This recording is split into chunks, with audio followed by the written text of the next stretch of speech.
Coming up on The World Today. Following continuous protests which were turning violent, the Lagos State government announces the 24-hour curfew in all parts of the state from 4 p.m. today. 47-year-old history teacher beheaded by a suspected Islamist last week will posthumously get France's highest award. And UAE hosts first business summit with Israelis as Emirati cabinet ratifies accord. Hello and welcome to the program. I'm Joker Rogers. Following the attack on police facilities and correctional centres in parts of the country by hoodlums, the Inspector General of Police, Mohammed Abdamul, has ordered immediate nationwide deployment of anti-riot police units to protect lives and property of all Nigerians and secure critical national infrastructure across the country. A statement on the microblogging platform of the force, Twitter, explains that commissioners of police in the 36 states of the Federation and the FCT are to identify and isolate lawbreakers from peaceful protesters, immediately arrest and diligently prosecute such perpetrators of violence in their respective commands. According to the police, 12 suspects have been arrested in connection with the attacks and arson on police stations in Benin, the Edo State capital. 5 AK-47 rifles, earlier stolen from vandalized police stations, have also been recovered. Meanwhile, the Lagos State Governor, Mr. Babajide Sanwo-Olu, has imposed a 24-hour curfew on the state effective from 4 p.m. today, October 20th, 2020. A statement signed by the governor reads, "I have watched with shock how what began as a peaceful EndSARS protest has degenerated into a monster that's threatening the well-being of our society. Lives and limbs have been lost as criminals and miscreants are now hiding under the umbrella of these protests to unleash mayhem on our state.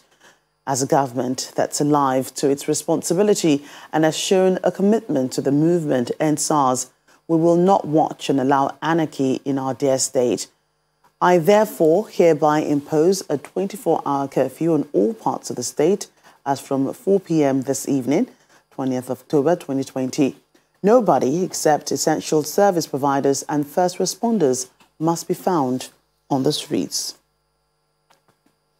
Well, the message of the EndSARS movement has opened an avenue for hoodlums indeed to take to the streets across the country, causing mayhem from Orile in Lagos State, southwest, to Jos in Plateau State in the north-central part of the country. The stories are the same. Well, here's a report of how the hoodlums took advantage of EndSARS protests to achieve separate missions, unleashing violence and burning police stations. This billowing thick, dark smoke coming from the Orile Gamon police station in Lagos gives a vivid picture of an outcome of terror unleashed by hoodlums who took advantage of the EndSARS protests.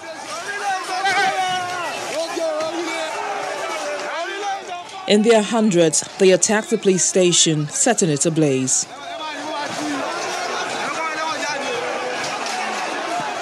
Anyone found around this vicinity who perhaps does not buy into their vision was also visited with anger. It was a mob action and definitely not the mission of the EndSARS protesters.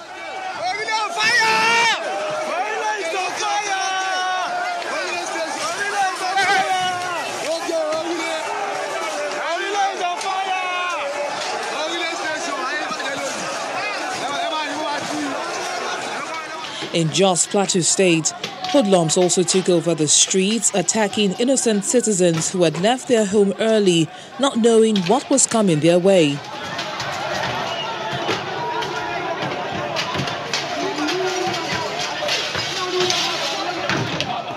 They scamper for safety. Some journalists were not spared in the melee.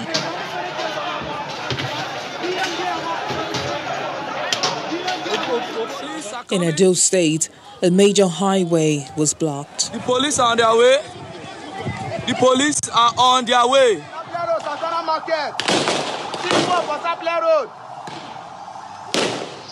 Shop owners and civil servants sit at home. Oyo State witnessed some tension as hoodlums also seized the opportunity to foment trouble.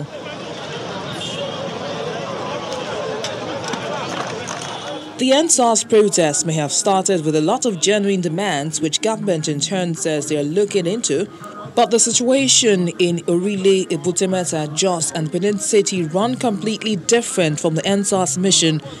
And perhaps this may just be the time for the protesters to review tactics so that their demands are not wrongly interpreted. Let's get more on these latest developments from the Director General of BOLITAG Research Center, Professor Bola Akinteriwa. Professor, thank you so much for joining us today. Thank you. So how would you assess the protests that have been taking place in the last 2 weeks? In doing so, I think we should differentiate between what transpired before the protest and what transpired after the protest, so that we can put the explanations in context. Before the protest, we can talk about unwanted but necessary protests.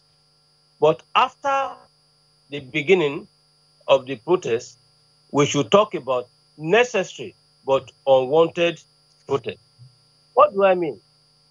When you look at the situation in Nigeria before the protest, the issue is simply that, political governance is largely predicated on dishonesty and brutality. People are talking about police brutality, but they are not talking about the brutality in the system itself. I quickly give you one example. I put it in the form of a question. How do we explain the brutality of the federal government of Nigeria that in 1994, the government of Nigeria advertised, asked Nigerian people to request for medium, low-income houses? They collected money from Nigerians. In 2020, as at this time, they have not provided any house, they have not refunded the money deposited, and so on and so forth. So when we are talking about brutality, it is not just in terms of the police, it is just omnipresent, dishonesty. Now, when you now come to the current protest, I said there is no need for protest unwanted if the government had been very honest. It dates back, it's not just limited to PMB, Muhammadu Buhari, but now it is necessary in terms of the need to put an end to brutality in political governance. What is not necessary now is the violent character. If you now ask me, for instance, how do we assess that? In the past 2 weeks now, the protests have been largely very peaceful and, of course, very successful. When we don't talk about violence, it is not the protesters. There is violence because government failed to give protection as required by the 1999 Constitution of Nigeria as amended. How do you explain the fact that thugs, hoodlums will now infiltrate them? If the policemen were there, if security people were there wouldn't have been violence. So this is how we should explain that one. And it is more successful from a perspective because there is now a sort of an end-SARS mentality in virtually every Nigerian, whether it's a youth or not. Everybody gives support. Only the protesters on the road are being talked about. But when you look at it, you carry out a sort of research, we discuss with people, you will now know that most Nigerians are actually in their support. All right, thank you so much for your thoughts on that. The Director General of the BOLITAG Research Center, Professor Bola Akinteriwa, speaking to us on the protest, the EndSARS protest in Nigeria. Well, away from those protests, the World Health Organization is warning that the next few months will be difficult as the COVID-19 cases have started to rise sharply, especially in Europe and North America. According to the WHO Director General Tedros Ghebreyesus, as the Northern Hemisphere enters winter, the situation could grow worse and new cases may exceed the capacity of many hospitals. As the Northern Hemisphere enters winter, we're seeing cases accelerate, particularly in Europe and North America. As cases go up, the number of people needing beds in hospitals and intensive care also increases. Nurses and doctors have a much better understanding of how best to treat people with the virus than they did in the early days of the pandemic. However, when hospital capacity is reached and exceeded, it's a very difficult and dangerous situation for both patients and health workers alike. I know there is a fatigue, but the virus has shown that when we let our guard down, it can surge back at breakneck speed and threaten hospitals and health systems. Meanwhile, the United Kingdom is pushing ahead to be the first nation to carry out human challenge studies where up to 90 healthy people will be deliberately exposed to COVID-19 virus. The trials, which could begin in January, aim to speed up the race to get a COVID-19 vaccine. Here's more on this and other stories in our Global Update report. Amid plans to carry out human challenge trials, the World Health Organization says the process will be reviewed by an ethics committee. This comes as the UK government says it would invest £33.6 million in the studies in partnership with Imperial College London, Laboratory and Trial Services Company HVIVO, and the Royal Free London NHS Foundation Trust.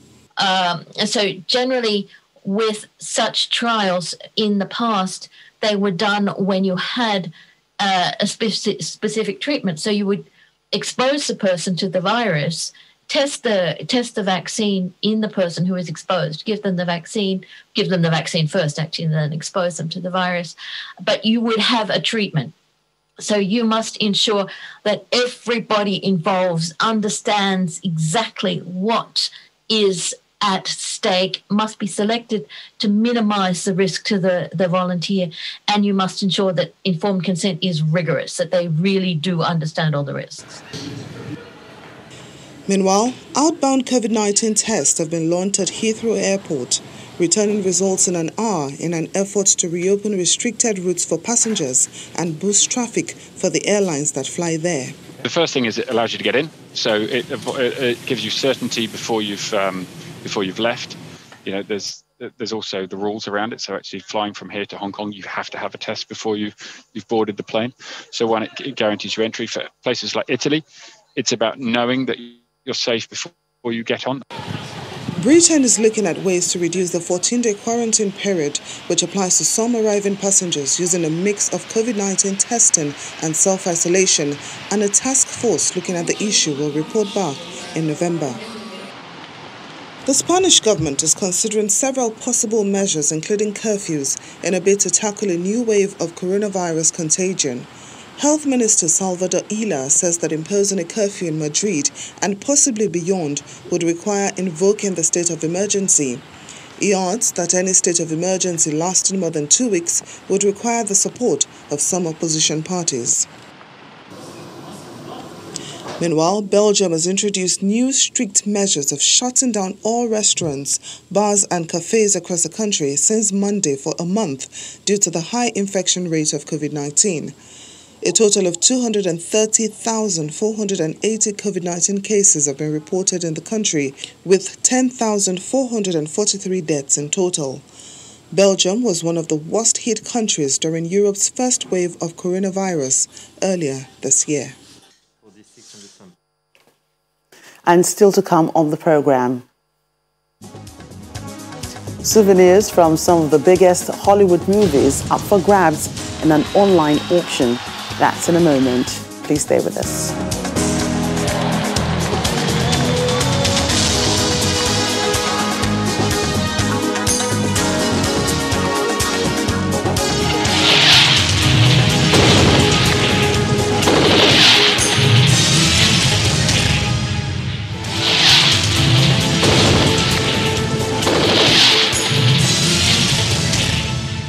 Welcome back to The World Today. The French government has announced that Samuel Paty, the 47-year-old history teacher beheaded by a suspected Islamist last week, will posthumously get the country's highest award, the Legion of Honor.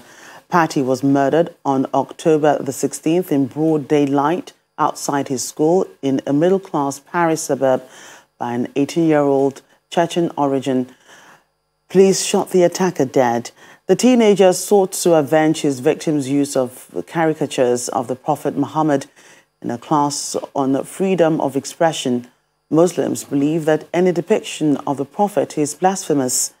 The murder shocks France and carried echoes of the attack 5 years ago in the office of Charlie Hebdo, a magazine, public figures that called the killing an attack on the Republic and on French values.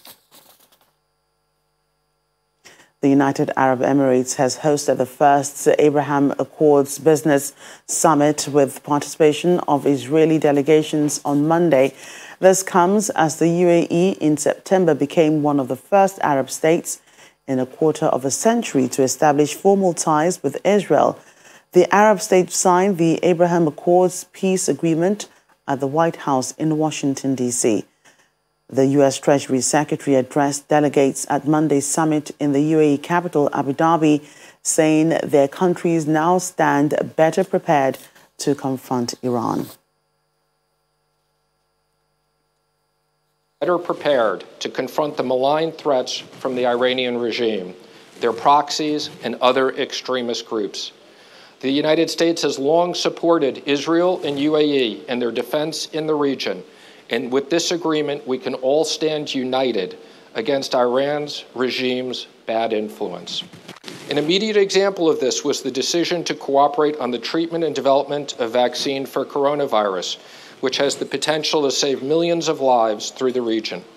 I am confident with additional areas of cooperation and partnership will be identified, and the U.S. is eager to work with you both. Together, the UAE and Israel will stand better prepared to confront the malign threats from the Iranian regime, their proxies, and other extremist groups.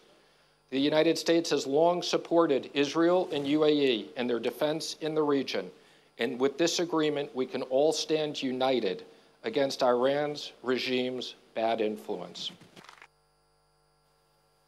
And now to politics in the U.S. U.S. President Donald Trump and his White House challenger Joe Biden have disagreed over plans for their final TV debate. The president's campaign is accusing organizers of Thursday's showdown of supporting Mr. Biden by leaving out foreign policy as a topic. But the Biden camp says that Mr. Trump is trying to avoid questions about his response to the coronavirus pandemic. With 2 weeks to go until the election, Mr. Biden has a commanding lead nationally in opinion polls. However, he has a smaller lead in the handful of key U.S. states that will ultimately decide the outcome.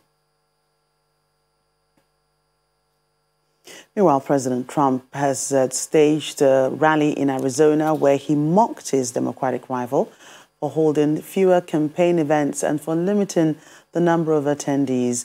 The president also continued to show that he's at odds with the coronavirus expert, Anthony Fauci, airing his frustration with the scientists, the gathered crowd, as he tries to reassure campaign staff that he has a path to victory on November the 3rd.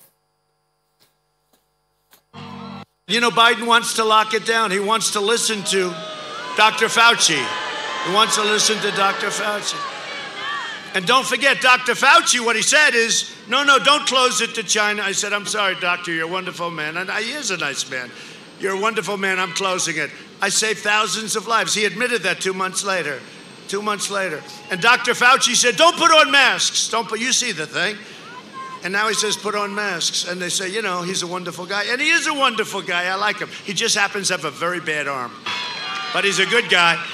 He's a good guy. A lot of our people don't like him. I like him. You have to understand him. He's a promoter. I'll tell you something, and I mean this. So he is lucky that we have in our country, and they don't appreciate, a wonderful human being and the most fair Attorney General of the United States. Because I know people that would have had him locked up 5 weeks ago.